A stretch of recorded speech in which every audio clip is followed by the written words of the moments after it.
Welcome, my amazing viewers. Thank you so much for joining me on my program once again. I appreciate you wherever you're connecting from. If you're connecting from Africa, Asia, Europe, America, or Australia, I thank you very much for your contributions on my channel. Please continue to contribute. Just as always, go to the comment section after watching the video, put down your comment, say it the way you want it, put down the point that you have recorded. Whatever lesson you have, teach at the part of the comment section. We are all going to the comment section to dialogue and read. I learn a lot from the comment section. We are learning from each other. The battle is not just for me, it's for you. We are fighting now more than ever. This is a critical period. It is a critical period because of our supreme leader, Mazi Nnamdi Kanu, cannot be speaking to us all the time now. Why Mazi Nnamdi Kanu is being abducted in that contraption called Nigeria, we have to be very, very careful and watch out. Watch out the kind of message you listen to. There are so many propaganda that is going to be moving from all corners and all angles. Be very careful. Don't be scared. More especially, they are using fear. Fearmonger. That is what they are going to use against you. Just that they have started. You will see people calling into programs to say things that is going to scare you. Don't be scared. Remember, there is nothing, any revelation somebody will make now that Mazi Nnamdi Kanu has not made. There is nothing somebody will tell you today that Mazi Nnamdi Kanu have not said. And for somebody to come out and tell you that we cannot defeat the Fulanis, the person is a joker. The person is a joker. Mazi Nnamdi Kanu is the only prophet I know that says something that it happens. Go and check. Everything that Mazi Nnamdi Kanu have said from A to Z, they have all come to pass before your own very eyes. And when Mazi Nnamdi Kanu told you that they will come, but they will die in Biafra land, that is for sure. It's going to happen. When Mazi Nnamdi Kanu tells you that Biafra is going to come, that is sure and true, confirmed. No doubt about it. So whoever is calling into a program to tell us about the situation of Mazi Nnamdi Kanu, which we have already known, telling us things that we have already, even telling me you are calling from Kenya, from a different country, because you are calling from Kenya then, because a Fulani man is calling from Kenya, claiming that we cannot defeat Fulanis, and you want to be scared? You want to scare people? We are much more prepared than you know. We are much more intelligent than you are. And you can never instill fear in the heart of the Biafrans or the heart of the Southerners. The Southerners are very much awake. We all know that the Fulanis have never defeated anybody in Nigeria. They have never conquered anybody in Nigeria. It was only the outsiders that they intimidated with their own people to trickishly kill their leaders. They never go face to face in any war. It was the outsiders that killed themselves and handed themselves over to the Fulanis. And today, they cannot be able to play that trick on the South because the South has been woken. Mazi Nnamdi Kanu have torn all their secrets apart. So there is nothing anybody is going to call in a program and tell us that we have not had. Telling us that we have a lot of Fulanis in the bush, they are armed and they have arms and this one, that the South cannot be able to defeat them. A lie from the pit of hell. Lie from the pit of hell. We will defeat them hands down. The Fulanis that we are not even able to defeat the Tifi. They were not able to defeat the Tifi people, let alone the Southerners.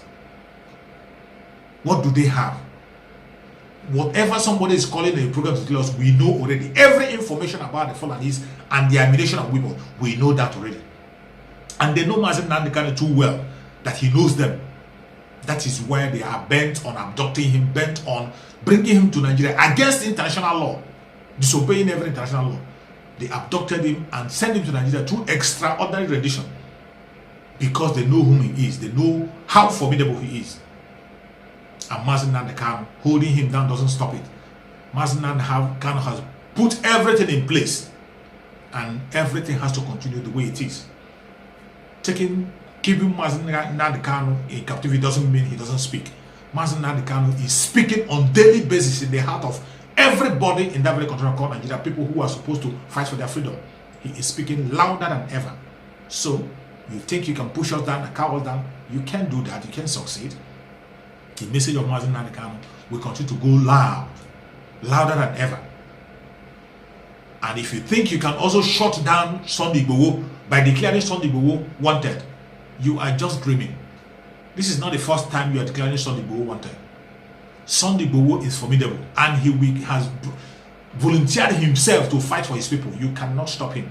Thank God for the traditional rulers in the Yoruba land. Thank God for people who are speaking up in the Yoruba land for Sunday Igboho. A lot of voices are speaking. Even Gani Adams Aro Anakakamfo, speaking out louder than ever. He's trying to shut down Sunday Igboho. More Sunday Igbohos will come up. Gani Adams is speaking loudly today for Oduduwa Republic.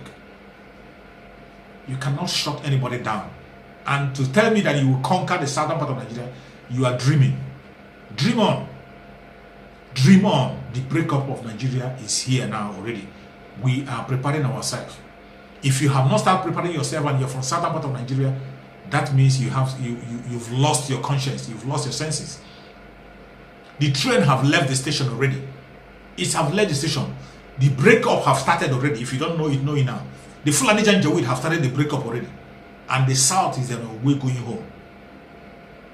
For those of you who think it's a joke, keep thinking it's a joke. For those who are still sitting on the fence, continue to sit on the fence. A time will come when you will not see a fence to sit on. Time will come when you will hear the national anthem of Biafran from your grave. Time will come when you will hear the national anthem of Oduduwa from your grave. The earlier you begin to join the struggle, the better for you. If you cannot speak with your platform, no matter how small or how big, share every video you get from Biafran agitators and Oduduwa agitators. Share it, let it go like wildfire. Let the world hear our voice, because we are going to rise. We are not begging them, neither are we hoping on them. We will redeem ourselves. The Southerners will redeem themselves, but we want the world to hear our voice so that when we begin to act, they will not say we didn't say it. We know the Fulani Janjaweed are using the media propaganda against the South, but we will not allow that. It's a very shameful that even the media they are using are Southerners. That is the most painful thing. When Mazi Nnamdi Kanu comes and cry out about the Yoruba media, because Yorubas are in charge of the media in Nigeria. And their son, Sunday Igboho, they are hunting him to kill him. They are not saying anything, they are not defending it. They still allow this Fulani Janjaweed to use the media to fight against the southern part of people. It's just unimaginable. But no matter how they try, the southern part of Nigeria have a lot of educated people, and we have the social media in our palms. They can never shut us down. How many people are watching their conventional media? How many people are watching their television? The social media is in control of the world, as the world of today. If you want to hear anything or see anything or spread any message, it's on social media, and we are in control. The Oduduans and the Biafran, the southern part of Nigeria, are in control of the social media, and we'll say it the way it is. The truth and nothing but the truth. Our redemption must surely come. I want to share with you a video of our supreme leader Mazi Nnamdi Kanu when he was making a case for Biafra, when he was making a case against Britain on the amalgamation, the evil amalgamation of that in Nigeria. The evil amalgamation that they did to Nigeria, bring people who didn't have anything in common and put them together. What a lie, what a wicked act. Listen to Mazi Nnamdi Kanu, what he explained about that very amalgamation. It means complete and absolute independence. Has to have, yeah. We must be independent. Yeah. And again, God creates countries and nations, and not man. There are many ways that nations can emerge. It is always an organic process. We understand that. We respect that. What people, most commentators don't appreciate about Africa, and which most Africans are a bit slightly uncomfortable with, is that somebody coming from Europe, and without regard for your culture, your traditions, your way of life, saying, you are now in one country and your name is Nigerian. Right. There is something unnatural about it. Yes. I said to the British government, if you had come, conquered my people, which is a natural human process, that is entirely natural. Right. If you had come, conquered our people, made us English, I can live with that. Yeah. But to come and hand over a children of God over to something completely alien, this same culture that we have in the north, which is an Islamic culture, tried to take us over many years ago, and they failed. You now came and completed the cycle for them. There is something evil about it. Yeah, something inorganic about it. Inorganic. Yeah. Very, very inorganic. And you cannot. We don't talk about economic development, because before you talk about economy, you talk about things like policies, both macro and micro, the rest of it. You are dealing with people who cannot differentiate between macro and micro. No, absolutely. That's right. a problem. Yeah. Education is key for the world outside Biafra, and that's where this starts. The political has to start in the education. That's correct. When you speak to people in the UK, people in the US, is there an openness to independence for Biafra? No, there isn't. It's what you get is very condescending, wishy-washy. These are black Africans. Really, what do they know? Sort of attitude.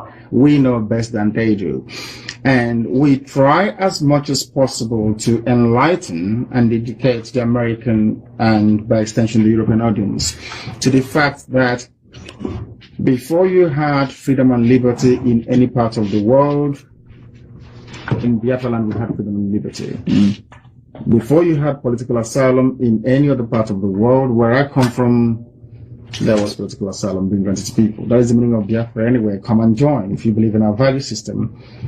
We had a series of both political, legal, and legislative structures that endured for thousands of years. These were unceremoniously swept away in the name of, I don't know, civilization or advancement. Right. Therefore, the British must be questioned, or the mentality or the psyche of Europeans and, by extension, Americans must be put to the test to explain, to rationalize why the emergence of states in Africa cannot be allowed to adopt the same organic route by which every other civilized nation emerged. Why is that impossible? That's what I ask Americans and Europeans. And their answers are not good. There are no answers. Yeah. They don't have any answers to it. All they say is that, why didn't you just get on with it? I want the same things that you have in America. I want liberty. I want freedom. I want all the rest of it. That is what makes you a human being, or else you're an animal. And being forced to live in cages in Africa, or being forced to live more or less like animals, is not a situation we are prepared to tolerate for very long. No. Yeah. Death is better. Have there been armed clashes between Biafrans and Boko Haram? Has there been a defense of Biafrans? No, not at all, because we are not allowed to defend ourselves. They can kill us. They can get arms flowing in from Lebanon, from Iran, from Saudi Arabia. There are jihadists coming from all over the place, coming in there. There was a plane load of arms that came in, was detained at the airport from Egypt. The Arab world, that is what drives me insane. The Arab world and the Islamic world are busy supporting Boko Haram in their stated aim of spreading Islam to Christians in Nigeria. The Christian world are not reciprocating. They're not coming to our rescue. I don't know how you can defend yourself against somebody who is armed with RPGs, armed with AK-47s. I don't know if you do that through prayer and fasting. I do not know. Right. But that is the sort of condition we're faced with. In other words, as we speak right now, the process of Islamization is gathering momentum, and no one is doing anything. Right. It's medieval. It's you will convert or you will die. They crucified some people. Was it 2 days ago? I think we've got the pictures on Facebook. They actually crucified some people. They actually crucified. Yeah, they did. Yeah. There's something ISIS is doing that they are doing that we're going to. You either convert or we kill you. And I don't know why the world expects us to deal with that. It's either there's something going on. It's either everyone else is a Muslim. That's how I see sometimes that everyone in the West is a Muslim. That's what I say, because you couldn't possibly keep quiet when such a thing is going on. No, it's terrible. No, terrible. You're opening my eyes in ways I knew this was going to be eye-opening. I did not realize what is happening. Who is Boko Haram organically? Are they a government creation? Are they? Boko Haram is, you need to understand the geopolitics of Nigeria to then start comprehending the concept or the ideology that drives the insanity That is Boko Haram. In the north, you have the areas you call the Mohammedan Emirates of the North. These are people who are predominantly, by ancient culture and tradition, Islamic. They are Hausa, Fulani people. In the west, coming down near Lagos, you have the Yoruba people, and in the east you have the Biafran people. Now, the Hausa Fulani people, we are told by the British that they have the right to rule in perpetuity Nigeria. The British in 1953 and 57 were involved in a massive fraud to rig the census results. In other words, they skewed the numbers to always favor the Hausa Fulani people that they may remain in power. And the reason for that is that the British is scared that Biafran people, especially the Igbos, are somehow human, that we can think properly. Yeah. And we have the oil. The oil wells, the reserves, everything is where we come from. In Biafra. And the British couldn't retain or sustain their colonial presence in Africa because the USA asked them to leave. So what they now did is to take the control of the oil, hand it over to a group of people they think they can manipulate very easily. That's all. That's what has happened. And now they now believe that they have the right to rule. Unfortunately for them, President Goodluck Jonathan, the incumbent, emerged out of circumstances that could be described as somehow mysterious. He came up as the president, and now they don't like it. 3 people funded Boko Haram. The ex-president, head of state Buhari, another ex-head of state, Hausa Fulani Islamic person called Babangida, another vice president, Atiku Abubakar. They consciously went out to fund Boko Haram because Buhari said after Jonathan won the 2011 elections that I will make the country ungovernable. He said it openly. And they went ahead to do it by killing poor, defenseless Biafran Christians, because they know that Christians around the world will not come to our rescue. Yeah. They also know that no other people will come to our rescue because they don't want us to emerge as a people. That's the problem. Yeah. So the British don't want you to emerge as a people. No. Aha. That's a problem. It's a huge problem. Massive. But this time around, whether they like it or not, I'm sure the British didn't want the USA to emerge either. No. Whether they like it or not, we shall emerge. Yeah. Or everything else there will die. It'll have to. I mean, It's one or the other at this point. One thing has to happen. Either we have Biafra or we all die. There's no going back this time around. There'll be no exile, no running away. That is our land. We've lived there for thousands of years. That's where we were born. That's where we will die. Yeah. Are you all willing to go back and be there? At the drop of a heart, yes. Yeah. Yes. Yeah. And a heartbeat. Yeah. We'll go there. And obviously loved ones are there. And they're there. My parents are there. Yeah. My loved ones are there. Yeah. And it's a land we've been in for, as I said, thousands of years. And a history and a rich culture and a vibrant way of life that has literally been obliterated. Yeah. You go to the book of Leviticus. 80% of what you have in the book of Leviticus occurs where I come from. 80%. 80%. The Levitical law. Everything. It wasn't us. I strongly believe, this is my hypothesis. Of course I hold on to it very strongly.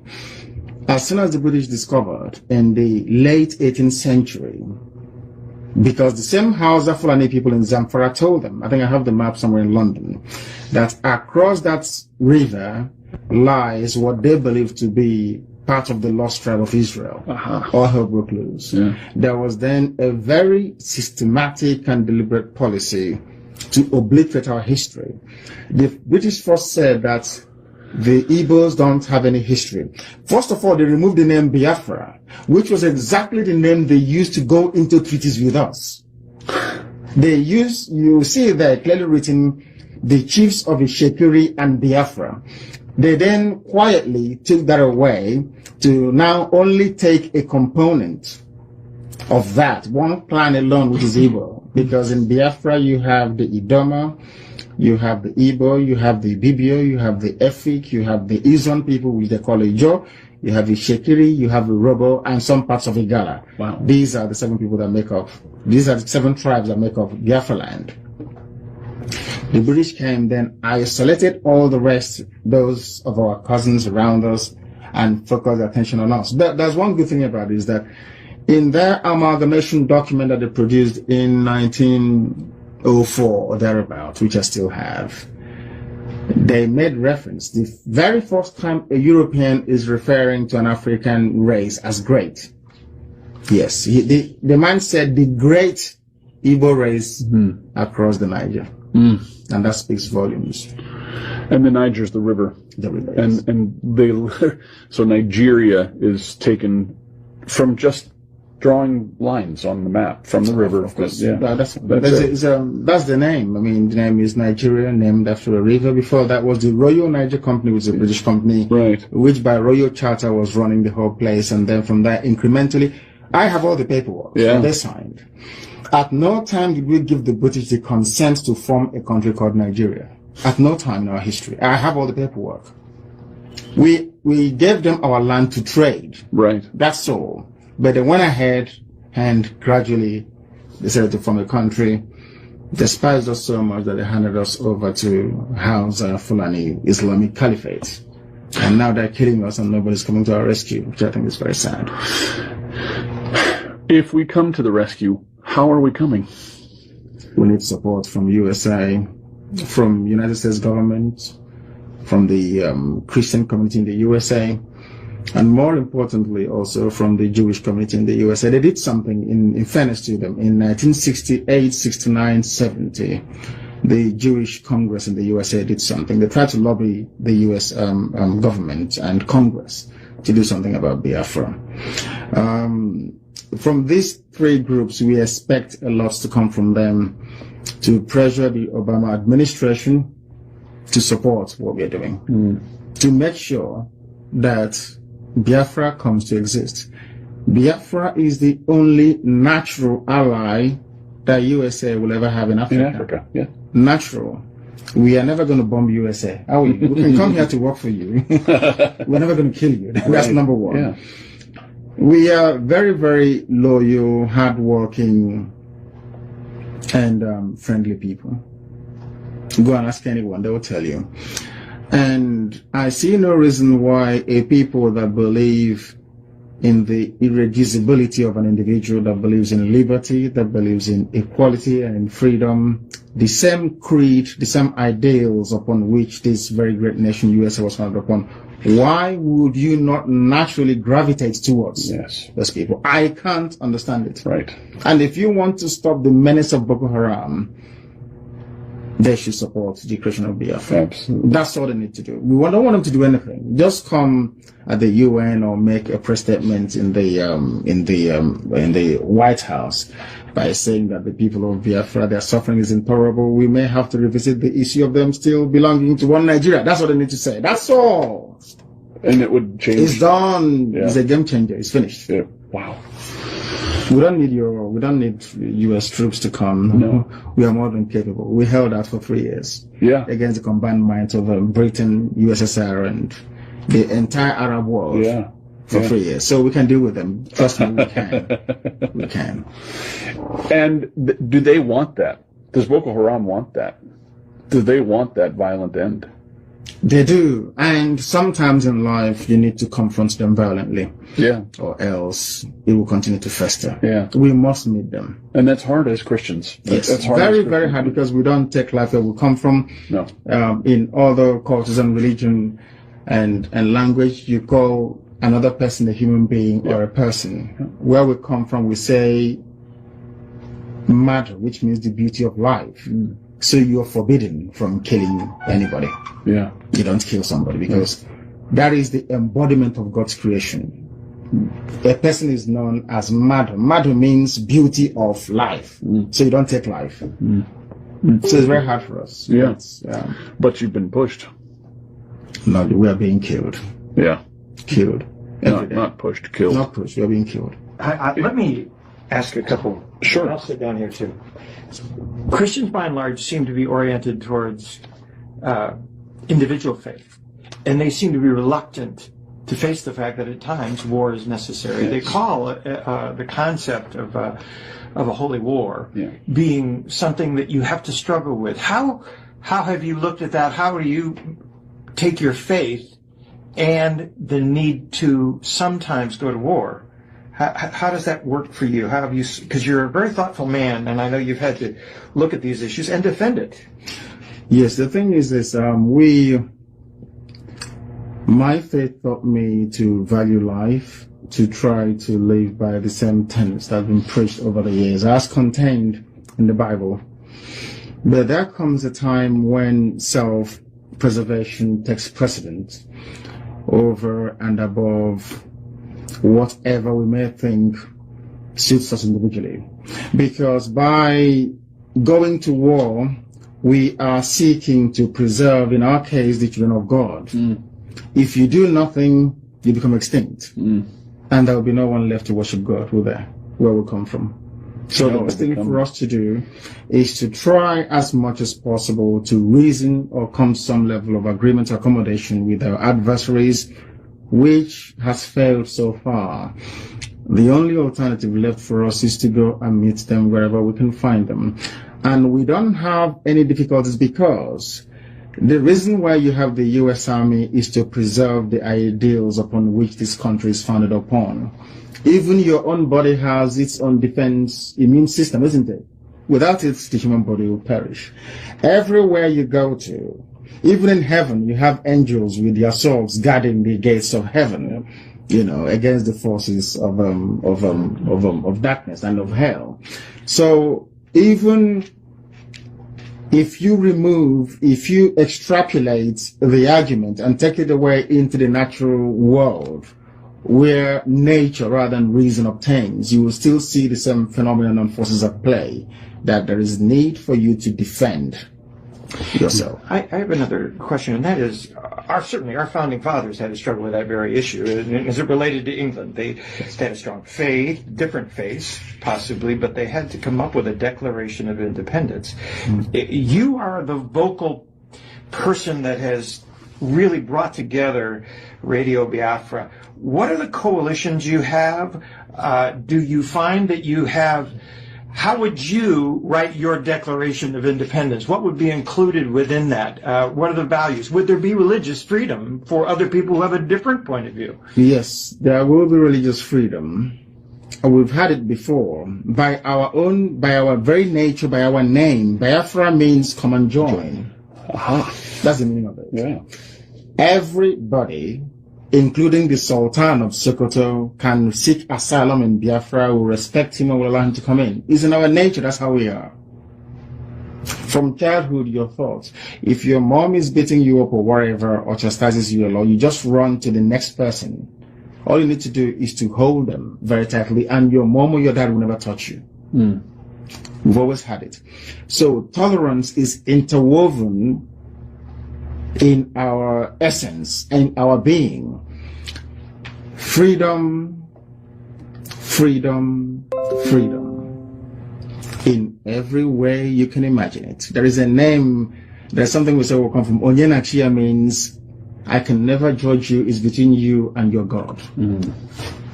So that tells you. Absolutely. We are the original architects of freedom. And the British will attest to that. Yeah. We never had any theocracy, no dictatorship, no kings, nothing for thousands of years. We are not about to start now. Mm. For the first time, I think America, in the face of ISIS going into Syria and Iraq, has opened our eyes to the reality of the desire for a caliphate. We think of that now in terms of the Middle East. But Africa has been facing that for a long time. Talk to us a little bit about the mission that the Islamic jihadists have within Africa to control all of Africa. And to dovetail on that, it's because this tolerance and this freedom that Americans feel, that you feel, Boko Haram does not feel. They don't. And ISIS does not feel. And as near as I can tell, Islam does not feel. I'm not a judge of Islam. I don't know. I will judge them because you don't live with them. No. I do. Yeah. So I can judge them. Okay. The fact of the matter is this. If you go back to the statements made by the man that brought this virulent form of Islam into Nigeria, made Othman Danfodio, from Othman Danfodio to Ahmadu Bello, the son, and right up until this very moment, there's been one common theme running through everything they have said, their ideology, their philosophy, their thinking, their way of life, which is to propagate violent Islam all the way to the ocean. There's something you must know. That work has continued unabated. Biafra is the only piece of unconquered Islamic territory in West Africa, and they are seeking to take it. They vowed to take Biafra. Is on tape, which we will supply you with. So you can see what these people are saying. When you bomb Afghanistan, when USA bombs Afghanistan, they kill us in Nigeria. When there is a cartoon of Prophet Muhammad, they kill us. Every blessed day we are dying. We live with the reality. The slow march of Islam has been ceaseless from time, encouraged by the British. Encouraged by the British. Whatever they have been. The British government, you may wish to know, has never supported the independence of any Christian country in the world since the beginning of time. But they have always consciously and studiously supported the emergence of an independent Islamic caliphate. Yeah. Lawrence of Arabia. One of the criticisms that could come your way, or at least questions that could come your way, and that is Biafra does have control of the principal oil within Nigeria, were it to be formed under the present situation. That is correct, yes. That is a major obstacle, I would imagine, for people who are frightened of the fact that if you do gain control, they will lose the opportunity of having access to that. How do you approach, as an independent Biafra, the issues that are around the oil, around criticisms, and the resistance that will happen to your independence on the basis of that resource alone? The resource, we believe in development, which means the oil will have to be sold to our friends and to our partners, and in return, I'm an economist myself, in return we get vital foreign exchange with which, or foreign reserves with which to try and develop other aspects of the economy. We believe in what investment. We would like companies from countries that are friendly and supportive of Biafra to come in to invest in Biafra. We want investment. We don't want to be like Saudi Arabia, you sell oil and you buy everything else. No. Right. We want tangible, concrete investments to come in. We are not going to drink the oil. It's a natural resource. We need to give it to the economies of our friends to keep growing, because a very healthy US economy or a very healthy EU economy is also going to be beneficial to Biafra. So we can find export markets for our goods and services. We are like that. I mean, we're not, we understand the intricacies of world economy and the need to make available to the international market your resources to continue to fuel human development. So, it is not a problem. Our oil fields and that very sector will be open to our friends, and only to our friends. You can't expect not to help us and then eventually we let you in. It's not going to work that way. But if you help us, of course, it's there for all to have access to. We've gone on record to say that oil is not our problem. All we want is freedom. Oil is not the issue. The issue is freedom. Once we have freedom and the semblance of dignity, then we can exist as human beings, because right now I don't see myself as a human being. A monkey is better than me because I don't have freedom. One of the things that it's always impressed me, the more I've come to know about your country's history, is the productivity of your people through the ages. You have been, and now many of them who have left Nigeria are all over the world, being productive, hoping that this would happen. I know when Israel eventually became its own country, there was a homecoming, and probably millions of people going to their homeland again. Is that part of your vision? Tell us a little bit about your vision for the future. They will come back, including some of you from the USA as well. That will be the most natural home for African American people.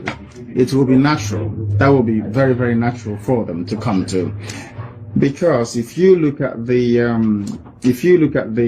map of Biafra, which is right here in front of us, you will see that the rising sun is cleverly positioned on the black strip of the flag, which means that we bring light where there is darkness. That's what we do. Everybody will run open doors, not just for Biafrans, but also for African Americans that have not been able to connect with Africa for very many centuries. They can come back and become a part of it. Because mind you, most of the people that were taken away from Africa to come to work in the plantations of the USA came from the Bight of Biafra. This is where we come from. We open our doors for them to try and come back in. Everybody is welcome to come back, to be there.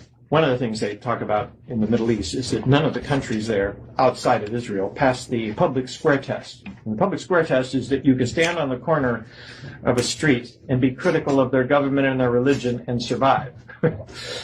It seems to me this is a stand for freedom and for liberty. Yes.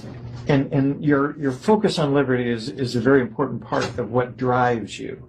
Yes. Talk to us a little bit about your own journey. I mean, you have gone through beatings. I understand you've been in everything. I've been stripped naked and everything. For my faith. Talk to us a little bit about your journey, because it has been a personal one where you continue to be a voice for Biafra. Yes. It started very many years ago. I was educated in England. I went to school in London, and upon graduation, I decided to serve my people because I didn't like what was going on. We have a group of friends, about 6 of us from Africa. We said when we graduate, we pick one tiny African country and go there and try and develop it. Very, very thoughtful and quite progressive of us. And upon graduation, the rest got very blue chip jobs and developed cold feet. I decided to carry on with it because I felt that the only thing that makes you human is your ability to reason. And as an African, as somebody from Biafra land, unless my land reflects what I believe I possess up here, then I have not made any telling or meaningful contribution to the advancement of mankind. So I decided to plug ahead with it. I went home initially to try and see what we can do to start a revolution on the ground, because the existing order is essentially irredeemably corrupt, as you well know. So we started it, and it didn't quite go very well. I came back to the UK, reassembled, and went back again. We met a few people who started Radio Biafra, and we started preaching the truth in 2009. And some people were uncomfortable with it. And when I traveled home for a private family ceremony, I was kidnapped. I was beaten, I was tortured, I had people spit at me, some urinated and poured it at me, and for speaking the truth, for telling them that the way they were doing things weren't proper.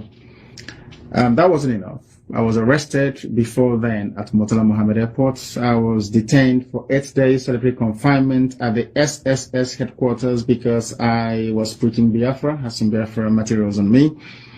And after that, I was transferred to Abuja under military escort, a 5-car convoy. I was detained for 3 months, solitary confinement again.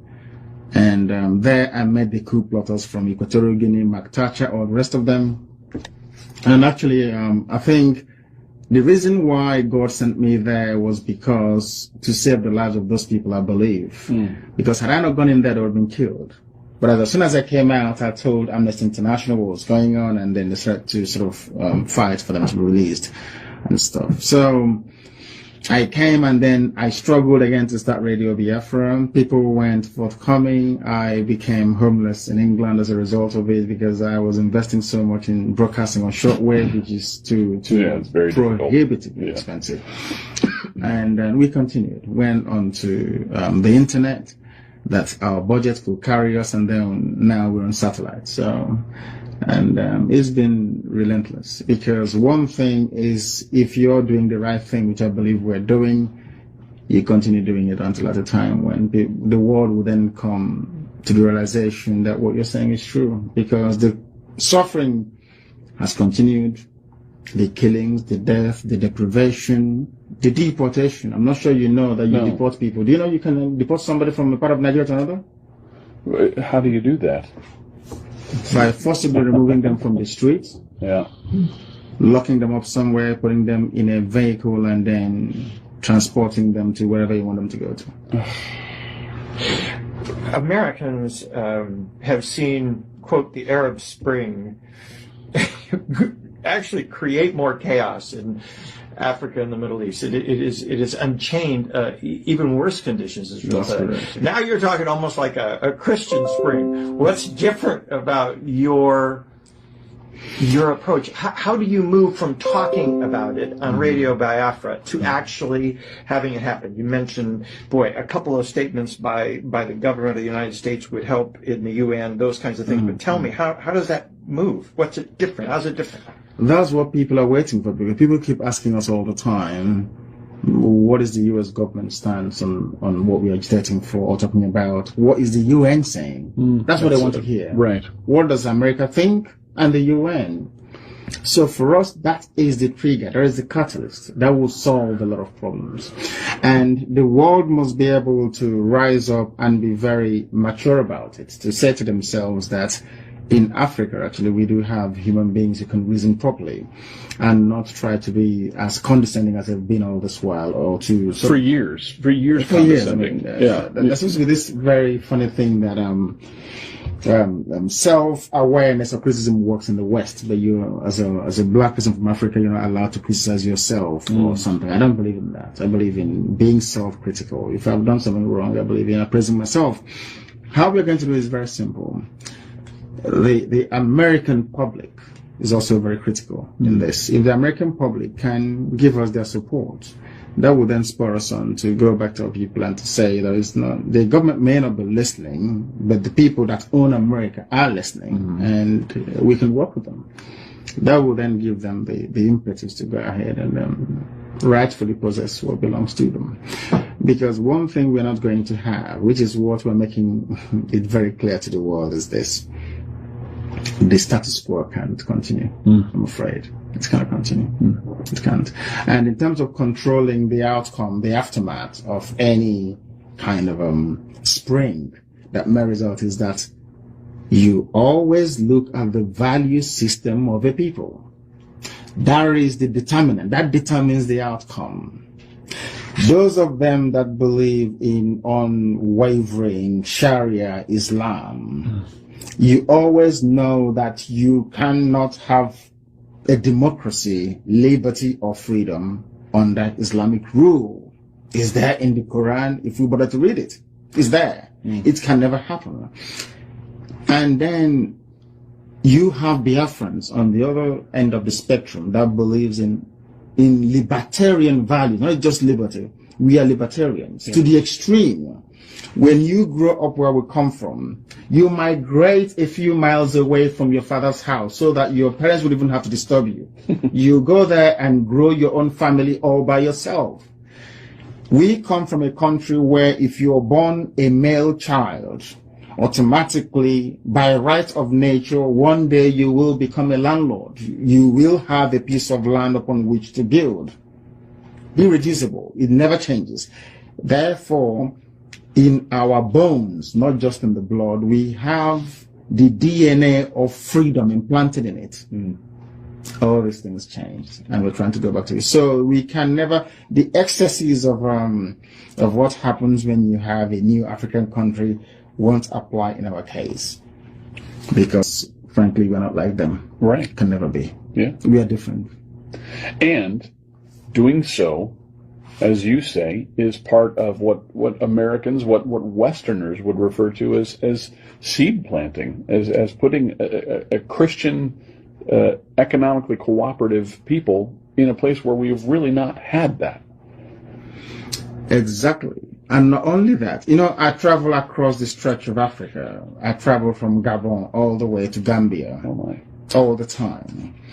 And it would please me to see Americans, all these my people here, bring down their friends to come home on holidays to say, these are my friends, I brought them from the USA and all the rest for us to enjoy. You can't do that anymore, can you? Because you're afraid of kidnappings and all the rest of it, all these social vices and ills. The best thing that America can ever do in terms of its foreign policy is to support the emergence of Biafra. Ever. Because, as you quite rightly pointed out, from Biafra, America can always use Biafra as an example. The same way that Israel is used as an example in the Middle East. Isn't it very funny that Israel is the only democracy in the Middle East where you can vote, you can actually stand on the street corner and criticize anybody you like. Including the Israelis. And nothing happens to you. Right. Nothing. I said to people that criticism can only make you get better. It won't kill you. No. It won't kill you. It does nothing to you. Somebody saying, oh, you're stupid, you're this. Tell me what you're doing with our money, our taxes. It's for you to stand there and explain. That is why we run Radio Biafra the way we do. So that when we graduate from here into proper governance, by the grace of God, you can be able to stand up and defend your record before the people. That is how America became the strongest country in the world. Not by doing things in the secret. No. I said this to some, I used to say to them all the time, never be afraid of openness. After all, the greatest country in the world does all their inquiries in the open. Is it the Iraq gate? Is it the Watergate issue? Everything is in the open. Did it weaken the presidency? The answer is no, it made them stronger. If you had one more thing to say to the people, either on video or in reports, or what would you want to say to Americans here who do value freedom and will want to hear what you have to say? To those Americans here that value freedom and believe in it, it is also their duty to protect freedom wherever they can, to protect people defending the ideals upon which the USA is founded upon. Very, very critical. It is no use saying I'm an American, things works here for me, because in a not too distant future won't work anymore. You can't travel to London because ISIS will be there, I can show you. Now, it is the duty of America. I mean, the world is at a crossroads right now. As I said earlier during my opening statement, the battle between good and evil, light versus darkness. So it is either you stand in faith with what you know to be correct than for you to be cowed by, by what you perceive to be the overwhelming preponderance of the forces of darkness. And because of that, you cower into a corner because they're going to come after you. So this is in your body. If you leave it, it keeps festering. You must confront it. London was a revelation to me for that very reason. More Islamic people than I had ever experienced in one place, including all over Austria, Hungary, where I was, and there were some there, but London was and there was a protest the day that we were there, and we were walking by Westminster Abbey, and the protest was gigantic, and it was Gazans protesting against Israel. And they were being protected by the UK police, and as is their right to free speech. But one of the signs read, "Britain accomplice to murder," and it didn't dawn on me until what you've just said, how ironically true that statement is. It is true. What they have supported will come to bite them. That's what I tell them all the time, that the British made a monumental mistake by supporting the death of 3.5 million of my people. The worst mistake ever made. They will come after them and they will kill them. You mark my words, somewhere the British Isles will be overrun by Islam. Because they are there already. Do you know that they don't pay for their parking tickets? Yes. Do you know that? I knew. The number one name in the UK for a child is Mohammed. That's correct. Is that right? Yes. Go and have a look at it. It is there. So the UK government and how people supported the emergence of Bosnia-Herzegovina Yes. from a predominantly Christian Orthodox area, yeah. Serbia and before that Yugoslavia. Yeah. They supported the emergence of Albania, also Muslim. And what's the other one again? There's Albania, there's Kosovo as well. And the US did too. Exactly. Yeah. They supported the freedoms of all the Arab countries away from the Ottoman Empire, Lawrence of Arabia or the rest of it. The British occupied Palestine and refused the right of passage. I read Leon Uris's book, Exodus. I don't know if you've ever read it before. I read it. How they refused Exodus to dock. I think it was in Haifa also, by the British garrison there, saying no to them, that they can't come in. But you can quite easily go to the same Bible that you read all the time and see who owns the land. They can see it very clearly. Because there is something about humanity, I would say, that baffles me. You have before you all the available facts and evidence, and you consciously choose to ignore it. There's something wrong with that person. And also the British did. So it doesn't really surprise me at all. And I've said to them before that you have something against the children of God. Said to the British people. Of course they did. In Israel, they didn't want to go away. The British officers were within the Jordanian. In fact, the entire officer class of the Jordanian army that fought the Israel in the War of Independence, where people didn't know this, was staffed by British officers. Really? Yes, go and have a look. Go and have a look. The Jordanian army, go and have a look. They still lost. Anyway. Yeah. Now, the fact remains that we must be bold enough.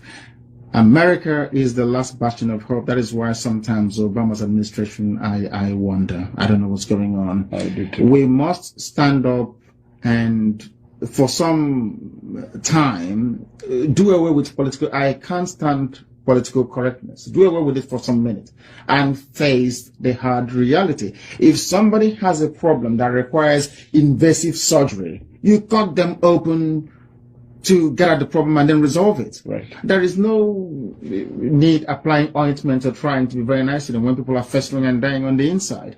That is what he has to do. He needs to be decisive. The support for Israel is critical. It is critical. There is no way you can use human shield or launch attacks against a sovereign nation from the comfort of a, children's classroom and don't expect some measure of reprisal. When the Japanese attacked America, America responded. When Hitler attacked Britain, Churchill responded. You never allowed tyranny or terror to prevail. Why must other people be allowed to live under that? It's not possible. If you don't help us, we all sink in this one big, gigantic cauldron of deceit and lies. And darkness. And darkness, of course. Very important. Thank you. Thank you very much. Thank you. What an eye-opening experience. After listening to Mazi Nnamdi Kanu, you can agree with me that this is the reason why they are scared of him. This is why they are scared of him. They want him dead. They want him out of the way. But they cannot take him out because Chuks has placed him in that position. Nobody can take him out. Nobody can take him out. If you stand before Mazi Nnamdi Kanu, you'll be crushed like a train. Go and ask other people who have stood against him. Many people who have said over their dead body, will Biafra come. They are in their grave, and more are going to their grave very, very soon.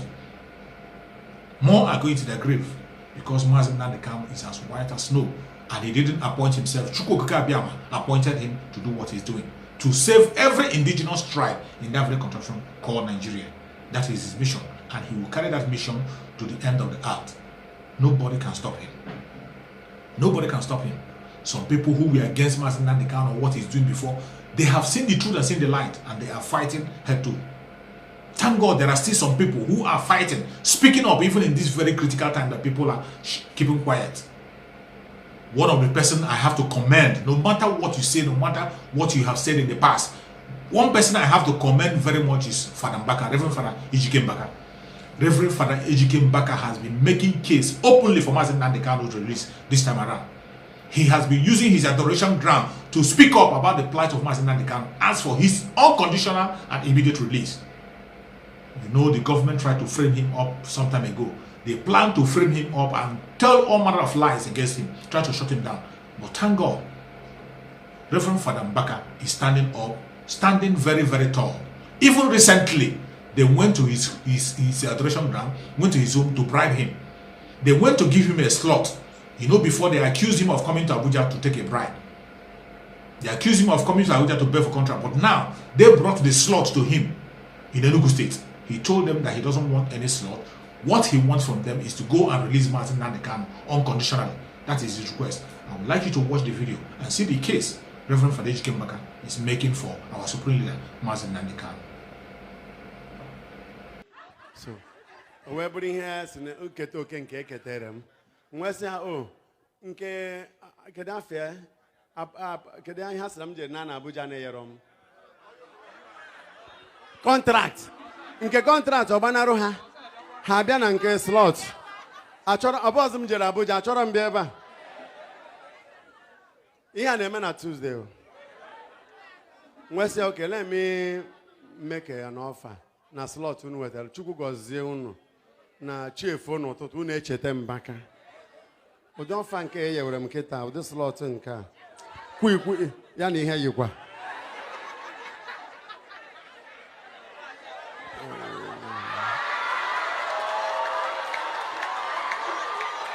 Praise the living God. So, that I want to make my own offer.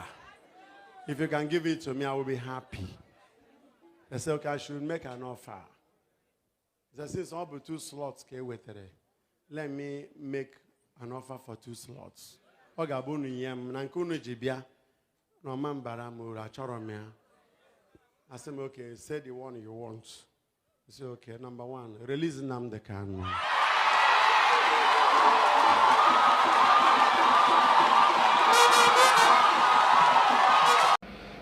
After watching what Reverend Ejike Mbaka said, I am glad. I'm very, very glad with what he is doing. I'm pleased with it.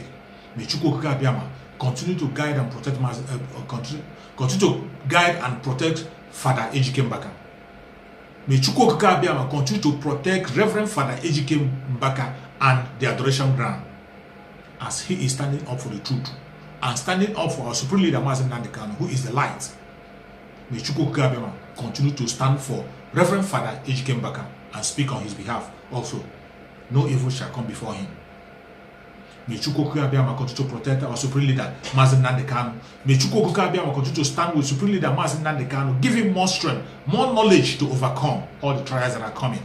May Chukwu Abiyama keep him healthy until when he comes out to join us very soon.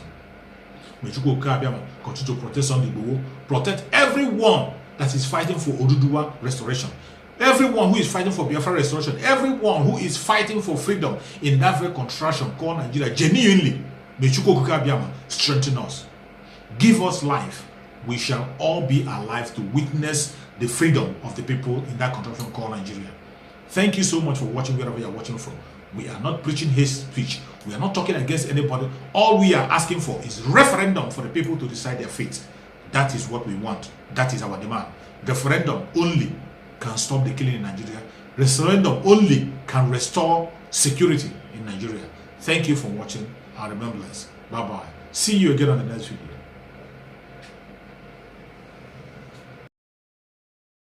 video.